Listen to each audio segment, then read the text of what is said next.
Hello there, a very good evening and welcome to Prime TV News with me, Bhakti Abe Surya. To begin with, let's take a look at the stories making headlines this evening.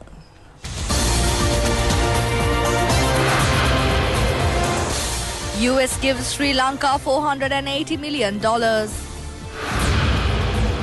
Prime Minister expresses gratitude to the former Maldives president for holding a free and fair election.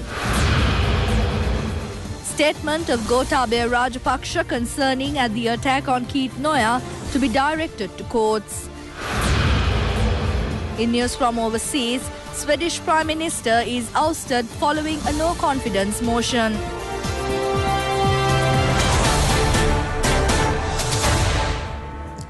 Now for the news in detail. First up in local news, the United States is ready to give development assistance to the tune of $480 million to Sri Lanka. This sum will be given by the Millennium Challenge Corporation of the United States. President Maithripala Sirisena, who is in New York to address the 73rd United Nations General Assembly sessions, held a discussion with Chief Executive Officer of the Millennium Challenge Corporation, Brock Bierman. During these discussions, Brock Bierman said that the draft necessary for the donation of these funds has been completed. He said that this would be presented for the endorsement of the US Senate. Thereafter, he said that the related agreement can be signed in December. He pointed out that it would be most welcome if President Maithripala Sirisena joined in that occasion. Consenting President Maithripala Sirisena expressed his consent to the request. The President thanked the United States for the development assistance given by the US to Sri Lanka for a long period. The assistance to be given by the United States will be used for the improvement of the passenger transport service in Sri Lanka. The President said that it will also include new projects to minimize road congestion. Ministers Patali Champaka Ranawaka and Tilak Marapana joined in the occasion. Meanwhile, President Maithripala Sirisena is due to address the 73rd United Nations General Assembly sessions today. This year's theme, Making the United Nations Relevant to All People, Global Leadership and Shared Responsibilities for Peaceful, Equitable and Sustainable Societies. The President, during his speech, is expected to announce a set of new proposals for consideration by the United Nations Human Rights Council. These proposals are aimed at solving issues and providing relief without causing harm to the pride of the security forces and safeguard the independence, sovereignty and national security and find amicable solutions to the remaining issues with regard to the conflict. In the meantime, President Maithripala Sirisena addressed the Nelson Mandela Peace Conference, which commenced at the United Nations headquarters yesterday. It is being held on the sidelines of the 73rd UN General Assembly sessions. The President called on the world leaders to emulate Nelson Mandela, who showed the correct path by his humanitarian qualities and the love for the people. President Sirisena said Mandela was a great statesman and epitome of reconciliation. President Maithripala Sirisena thanked the UN Secretary General and others for organizing the Nelson Mandela Peace Summit to honor such a great humanitarian leader who showed the path of true reconciliation to the world. He said that Mandela was a leader who showed how to use power for the benefit of the people and give up power without any greed for power, he said, and added that there is a dearth of such leaders today. He told the Assembly of World Leaders and other top delegates that he wondered how many of the leaders have the qualities displayed by Nelson Mandela and mentioned that he felt it is for the leaders to emulate Mandela and enter the correct path displayed by Nelson Mandela. Prime Minister Ranil Wickremesinghe has expressed his gratitude to former President of Maldives, Abdullah Yameen, for holding a free and fair election. Talking to him over the phone, the Prime Minister said that Sri Lanka is always ready to cordially welcome him at any time. Prime Minister Ranil Wickremesinghe also contacted the winner of the Maldivian election, Ibrahim Mohamed Soil, and extended his greetings over his victory. Mohamed Nasheed, a former president of the Maldives, arrived in Temple Trees yesterday and met Prime Minister Ranil Wickremesinghe. They discussed the political situation in the Maldives and political developments in the region. The Prime Minister lauded the investment made by Sri Lankans in the Maldives. Mr. Nasheed said he expected Sri Lanka's support on behalf of economic development in the Maldives. An invitation was extended to the Sri Lankan Prime Minister to attend the swearing-in ceremony of the new president of the Maldives. The Health Ministry has decided to suspend the salaries of doctors and nurses who do not report to their new places of service at securing transfers. Minister of Health Rajitha Senaratne has instructed Health Secretary B.G.S. Gunathilaka to suspend the salaries of doctors and nurses who are not reporting to their new service places after being transferred. Disciplinary action is also to be instituted against hospital directors who are not releasing doctors and nurses who have been receiving transfers. In addition to the suspension of financial provisions given to these hospitals, attention will also be drawn to this matter in granting promotions to the hospital director. The Health Ministry took action to effect transfers with the intention of overcoming the shortage of doctors and nurses in provincial hospitals. But provincial health officials pointed out that many issues had surfaced as a result of the staff not reporting to their new places of service.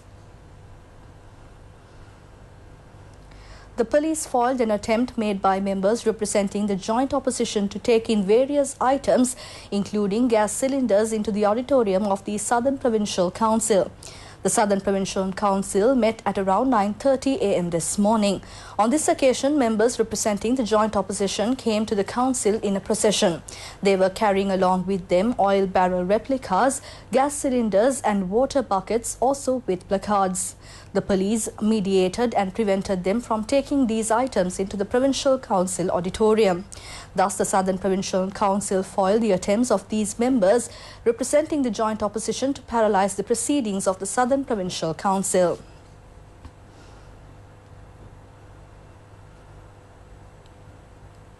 Former Presidential Chief of Staff I.K. Mahanama and former Chairman of the State Timber Corporation P. Dissanayake has been enlarged on bail.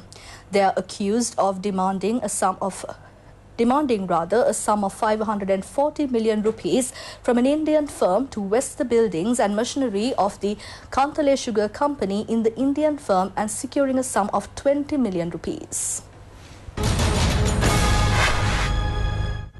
Accordingly, each of the suspects was released on a cash bail of 100,000 rupees and 3 sureties of 2 million rupees each. They were granted bail by the Colombo Chief Magistrate Ranga Dissanayake. The suspects were also barred from foreign travel. The Chief Magistrate released them on bail, saying that there is no legal status of the certificate presented by the Bribery Commission to remand them. Further hearings were postponed until the 11th of December. The case concerning the abduction and intimidation of Keith Noya was taken up for hearing in the Mount Lavinia Magistrates Court today. The 8th defendant, including the 8th defendant, the former Army Chief of Staff and the then Army Intelligence Unit Chief, retired Major General Amal Karunasekara, who is on bail, appeared in court today. The Criminal Investigations Department submitted a report on the process on inquiries. The information provided on the Army Intelligence Unit mess maintained at Baduatta in Dompe by Kapila Vaidyaratna, the present Secretary of the Defence Ministry, and a statement made by Gotabaya Rajapaksa was submitted to court. The case was postponed for the 11th of December. The appeals court ordered the release on bail of the Police Narcotics Bureau Inspector Nirmal Rangajiva, who was in remand custody over the murder of inmates of the Valikada prison. It was in the year 2012 that 27 prisoners of the Valikada prison were shot and killed. Police Inspector Nirmal Rangajiva, who was arrested with respect to the incident, had filed a revised petition appealing for bail. Considering this petition, the appeals court released him on a surety bail of 200,000 rupees. However, the suspect was banned from foreign travel. A revised petition filed by the suspect earlier in the Colombo High Court was dismissed. The second suspect in the case, former prison superintendent Emil Ranjan Lamaheva, was further remanded. The Colombo High Court today decided to re-remand the defendants, including former Minister Johnston Fernando, until the 25th of next month. They are accused of misappropriating a sum of 5.2 million rupees of Satosa funds. In addition to Johnston Fernando, the Attorney General has indicted his personal secretary, Mohammad Sakir, and former Satosa chairman, Nalin Fernando. Former advisor to Satosa, Vaijayantimala Vijaytilaka, and secretary of the Satosa, former chairman Sadana Nimali Vijayavikrama, gave evidence in respect to the case today. The case will be taken up for hearing again on the 25th of next month. The financial fraud case filed against parliamentarian Johnston Fernando was taken up for hearing again in the Kurunegala High Court today. The Colombo Fort Magistrates Court has ordered Operations Director of the Anti-Corruption Force, Namal Kumara, to be directed to a voice test. He is due to be directed to a voice test tomorrow morning to the government analyst. A media conference was recently held in which DIG of the Terrorist Investigations Division, Nalaka Silva, had told Namal Kumara, revealing attempts to murder President Maithripala Sirisena, former Defence Secretary Gotabaya Rajapaksa, and several police officers. The Criminal Investigations Department has requested the judiciary to direct to the government analyst to examine the voice recording in this respect. Taking into consideration the request, the magistrate delivered this order. She ordered the CID to report to court after investigations into this incident. The 59th death commemoration of former Prime Minister and founder of the Sri Lanka Freedom Party, SWRD Bandaranaike, falls tomorrow. The late SWRD Bandaranaike entered politics contesting the Colombo Municipal Council from the United National Party. Thereafter, he left the United National Party in 1951 and launched the Sri Lanka Freedom Party. He became the Prime Minister of Sri Lanka after winning the general elections in 1956. He undertook a revolutionary change in the 5 great forces of Sangha Vedaguru Govi Kamkaru, setting a fitting example to society. Prime aim of the human being is to serve the human being was his theme for service. He was assassinated on the 26th of September in the year 1959 when he was 60 years of age. The 59th death commemoration will be held near the Horagolla Bandaranaike Samadhi tomorrow. Meanwhile, another special commemoration ceremony will be held at the Bandaranaike Memorial International Conference Hall tomorrow afternoon under the patronage of Speaker Karu Jayasuriya.